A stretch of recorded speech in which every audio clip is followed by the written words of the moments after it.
25 ఏళ్లలో తొలిసారి కంచుకోట అమేఠీ వదులుకుంది గాంధీ కుటుంబం.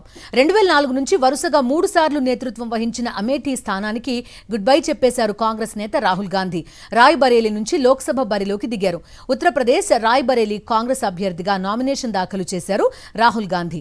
సోనియా గాంధీ, ప్రియాంక వాద్రా, రాజస్థాన్ మాజీ సీఎం అశోక్ గెహ్లోట్ సహా పలువురు కాంగ్రెస్ ముఖ్య నేతలు ఈ కార్యక్రమానికి హాజరయ్యారు. సిట్టింగ్ స్థానం వయనాడ్ నుంచి లోక్సభకు పోటీ చేస్తున్న రాహుల్ గాంధీ తాజాగా రెండో స్థానం నుంచి బరిలోకి దిగారు.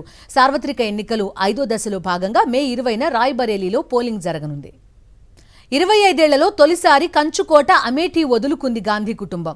2004 నుంచి వరుసగా 3 సార్లు నేతృత్వం వహించిన అమేఠీ స్థానానికి గుడ్ బై చెప్పేశారు కాంగ్రెస్ నేత రాహుల్ గాంధీ. రాయ్ బరేలీ నుంచి లోక్సభ బరిలోకి దిగారు. ఉత్తరప్రదేశ్ రాయ్ బరేలీ కాంగ్రెస్ అభ్యర్థిగా నామినేషన్ దాఖలు చేశారు రాహుల్ గాంధీ. సోనియా గాంధీ, ప్రియాంక వాద్రా, రాజస్థాన్ మాజీ సీఎం అశోక్ గెహ్లోట్ సహా పలువురు కాంగ్రెస్ ముఖ్య నేతలు ఈ కార్యక్రమానికి హాజరయ్యారు.